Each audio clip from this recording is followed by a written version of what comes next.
Mary Poppins, Chapter 5, The Dancing Cow. Jane, with her head tied up in one of Mary Poppins' handkerchiefs, was in bed with earache. "What does it feel like?" Michael wanted to know. "Like guns going off in my head," said Jane. "Cannons?" "No, pop guns." "Oh," said Michael, and he almost wished he could have earache too. It sounded so exciting. "Shall I tell you a story out of one of the books?" said Michael, going to the bookshelf. "No, I just couldn't bear it," said Jane, holding her ear in her hand. "Well, shall I sit at the window and tell you what's happening outside?" "Yes, do," said Jane.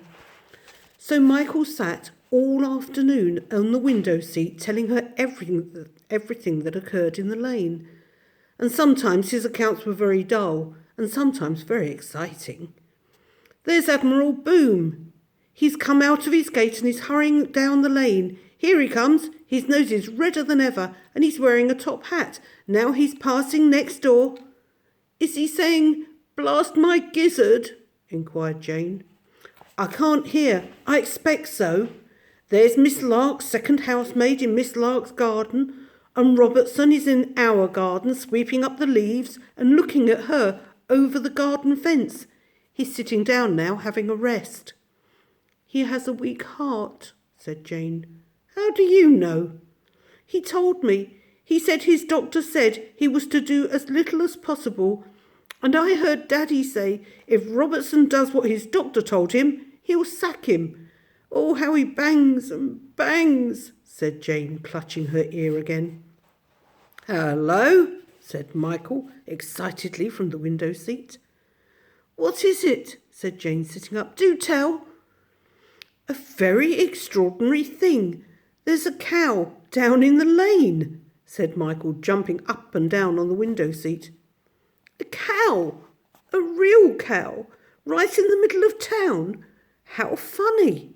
Mary Poppins, there's a cow in the lane, Michael says." "Yes, and it's walking very slowly and putting its head over every gate and looking round as though it's lost something." "I wish I could see it," said Jane mournfully. "Look," said Michael, pointing downwards as Mary Poppins came to the window. "A cow! Isn't it funny?" Mary Poppins gave a quick, sharp glance down into the lane. She started with surprise. "Certainly not," she said, turning to Jane and Michael. "It's not funny at all. I know that cow. She was a great friend of my mother's, and I'll thank you to speak politely of her." She smoothed her apron and looked at them both severely. "Have you known her long?" Michael inquired gently, hoping that if he was particularly polite, he would hear something more about the cow. "Since before she saw the king," said Mary Poppins. "And when was that?" asked Jane in a soft, encouraging voice. Mary Poppins stared into space, her eyes fixed upon something that they could not see. Jane and Michael held their breath, waiting. "It was a long time ago," said Mary Poppins in a brooding, storytelling voice. She paused, as though she were remembering events that happened hundreds of years before that time. Then she went on dreamily, still gazing into the middle of the room, but without seeing anything. "The Red Cow. That was the name it went by. And very important and prosperous she was too. She lived in the best field in the whole district, a large one, full of buttercups the size of saucers, and dandelions standing up like soldiers. Every time she ate the head off one soldier, another grew in its place, with a green military coat and a yellow busby. She had lived there always. She often told my mother that she couldn't remember the time when she hadn't lived in that field. Her world was bounded by green hedges and the sky, and she knew nothing of what lay beyond these. The Red Cow was very respectable. She always behaved like a perfect lady, and she knew what was what. To her, a thing was either black or white. There was nothing in between. Dandelions were either sweet or sour. There was never any moderately nice ones. She led a very busy life. Her mornings were taken up in giving lessons to the red calf, her daughter, and in the afternoon she taught the little one deportment and mooing and all the things a really well-brought-up calf should know. Then they had their supper, and the red cow showed the red calf how to select a good blade of grass from a bad one, and when her child had gone to sleep at night, she would go into the corner of a field and chew the cud and think her own quiet thoughts. All her days were exactly the same. One red calf grew up and went away, and another one came in its place. And it was natural that Red Cow should imagine that her life would always be the same as it had been. Indeed, she felt she couldn't ask for anything better for all the days of her life to be alike till she came to the end of them. But at the very moment she was thinking these thoughts, adventure, as she told my mother afterwards, was stalking her. It came upon her one night when the stars themselves looked like dandelions in the sky and the moon a great daisy among the stars. On this night, after the red calf was asleep, the red cow stood up suddenly and began to dance. She danced wildly and beautifully and in perfect time, though she had no music to go by. Sometimes it was a polka, sometimes a Highland fling, and sometimes a special dance that she made up out of her own head. And in between these dances she would curtsy and make sweeping bows and knock her head against the dandelions. "Dear me," said the red cow to herself, as she began on a sailor's hornpipe, "what an extraordinary thing! I always thought dancing improper, but it can't be, since I am myself dancing, for I am a model cow." And she went on dancing and thoroughly enjoying herself. At last, however, she grew tired and decided that she had danced enough and that she would go to sleep.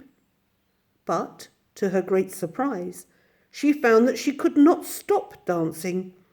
When she went to lie down beside Red Calf, her legs would not let her. They went on capering and prancing and, of course, carrying her with them. Round and round the field she went, leaping and waltzing and stepping on tiptoe. "Dear me," she murmured at intervals with a ladylike accent, "how very peculiar." But she couldn't stop. In the morning she was still dancing, and the red calf had taken its breakfast of dandelions all by itself, because the red cow could not remain still enough to eat. All through the day she danced up and down the meadow and round the meadow, with the red calf mooing piteously behind her. When the second night came, and she was still at it and still could not stop, she grew very worried. And at the end of a week of dancing, she was very distracted. "I must go and see the king about it," she decided, shaking her head.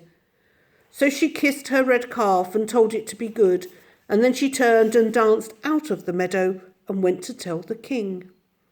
She danced all the way, snatching little sprays of green food from the hedges as she went, and every eye that saw her stared with astonishment, but none of them were more astonished than the red cow herself. At last she came to the palace where the king lived. She pulled the bell rope with her mouth, and when the gate opened, she danced through it and up the broad garden path till she came up to the flight of steps that led to the king's throne. Upon this, the king was sitting, busily making a new set of laws. His secretary was writing them down in a little red notebook, one after another, as the king thought of them.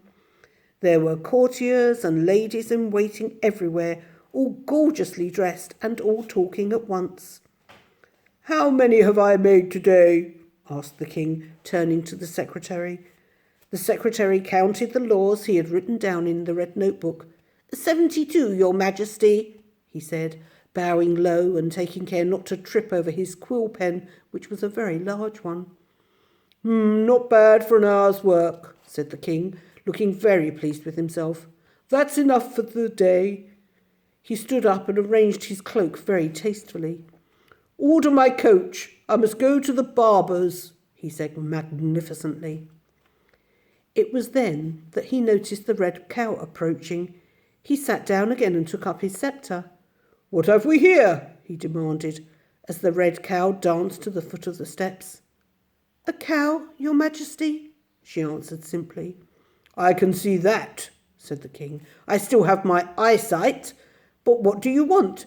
Be quick, for I have an appointment with the barber's at 10. He won't wait for me longer than that, and I must have my hair cut. And for goodness sake, stop jigging and jagging about like that. It makes me quite giddy. That's just the trouble, your majesty. I can't stop, said the red cow.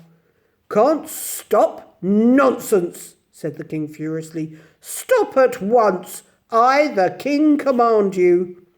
Stop at once. The king commands you, cried all the courtiers. The red cow made a great effort. She tried so hard to stop dancing that every muscle and every rib stood out like a mountain range all over her. But it was no good. She just went on dancing at the foot of the king's steps. I have tried, your majesty, and I can't. I've been dancing now for 7 days running, and I've got no sleep and very little to eat, and a whitethorn spray or two, that's all. So I've come to ask your advice. Very curious, said the king, pushing the crown to one side and scratching his head. Very curious, said all the courtiers, scratching their heads too. What does it feel like? Funny, said the red cow, and yet it's rather a pleasant feeling too, as if laughter were running up and down inside me. Extraordinary, said the king, and he put his chin on his hand and stared at the red cow, pondering on what was the best thing to do. Suddenly he sprang to his feet and said, Good gracious! What is it? Cried all the courtiers. Why, don't you see, said the king, getting very excited and dropping his sceptre. What an idiot I was not to have noticed it before, and what idiots you were. He turned furiously upon the courtiers. Don't you see that there's a fallen star caught on her horn? So there is, said all the courtiers, as if they all suddenly noticed the star for the first time. And as they looked, it seemed to them that the star grew brighter. That's what's wrong, said the king. Now, you courtiers had better pull it off so that this lady can stop dancing and have some breakfast. It's the star, madam, that's making you dance. Now, come along. And he motioned to the chief courtier, who presented himself smartly before the red cow and began to tug at the star. It would not come off. The chief courtier was joined by one after another of the courtiers, until at last there was a long chain of them, each holding the man in front of him by the waist, and the tug of war began between the courtiers and the star. Mind my head, entreated the red cow. Pull harder, roared the king. They pulled harder. They pulled till their faces were red as raspberries. They pulled till they could pull no longer, and all fell back, one on top of the other. The star did not move. It remained firmly fixed to the horn. Said the king. Secretary, look in the encyclopedia and see what it says about cows with stars on their horns. The secretary knelt down and began to crawl under the throne. Presently he emerged carrying a large green book, which was always kept there in case the king wanted to know anything. He turned the pages. There's nothing at all, your majesty, except the story of the cow who jumped over the moon, and you know all about that. The king rubbed his chin, because that helped him to think. He sighed and looked at the red cow. All I can say, he said, is that you'd better try it too. Try what? Asked the red cow. Jumping over the moon. It might have an effect, worth trying anyway. Me? Said the red cow.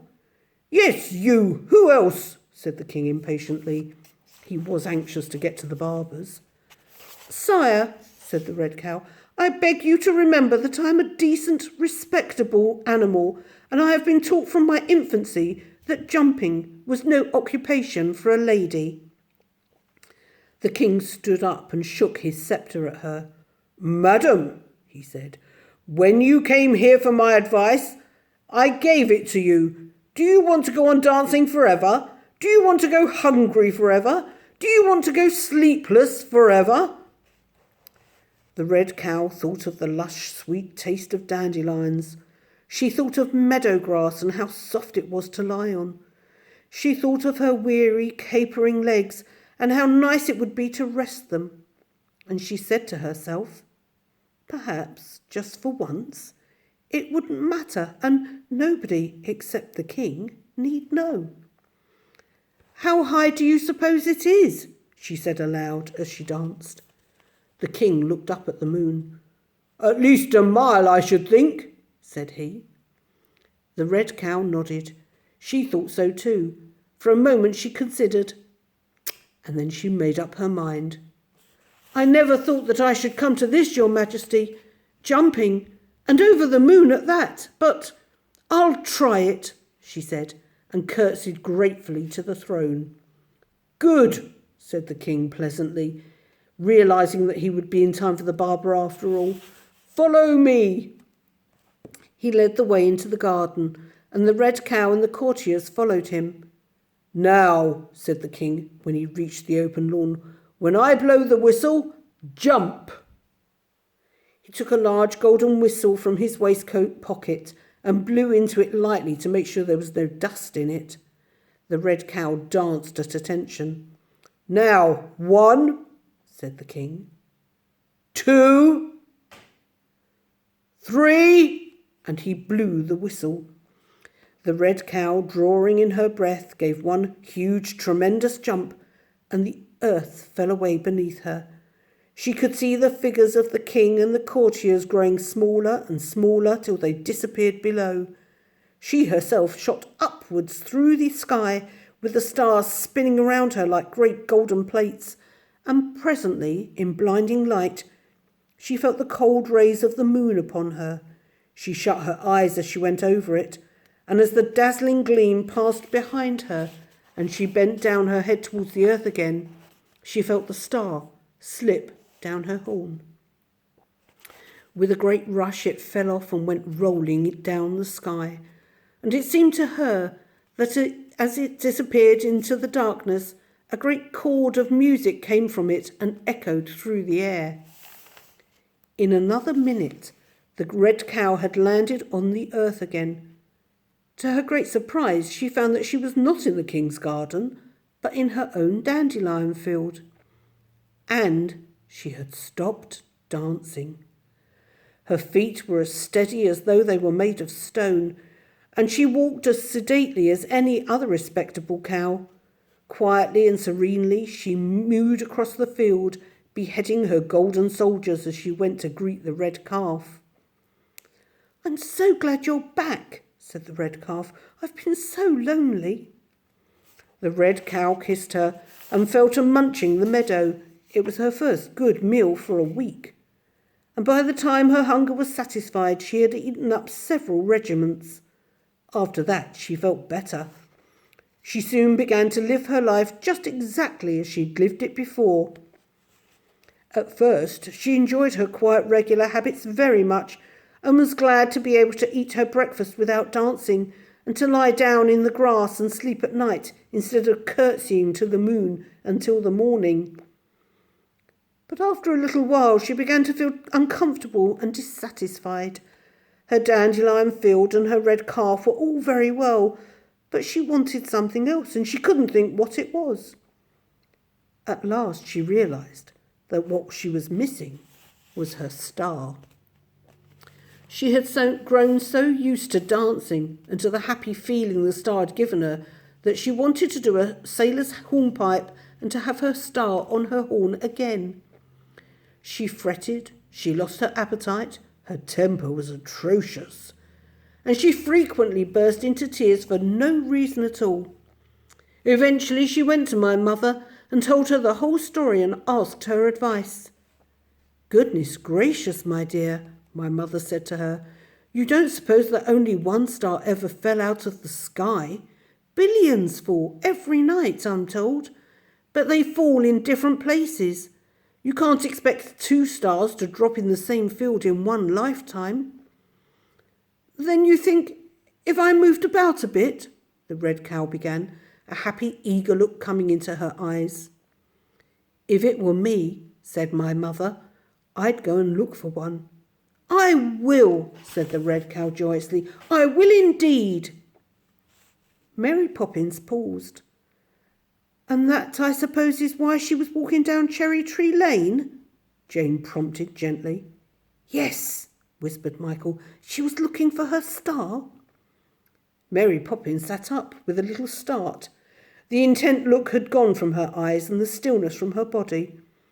Come down from that window at once, sir, she said crossly. I'm going to turn on the lights. And she hurried across the landing to the electric light switch. Michael, said Jane in a careful whisper, just have one look and see if the cow's still there. Hurriedly, Michael peered out through the gathering dusk. Quickly, said Jane. Mary Poppins will be back in 1 minute. Can you see her? No, said Michael, staring out. Not a sign of her. She's gone. I do hope she finds it, said Jane, thinking of the red cow roaming through the world, looking for a star to stick on her horn. So do I, said Michael, as, at the sound of Mary Poppins' returning footsteps, he hurriedly pulled down the blind.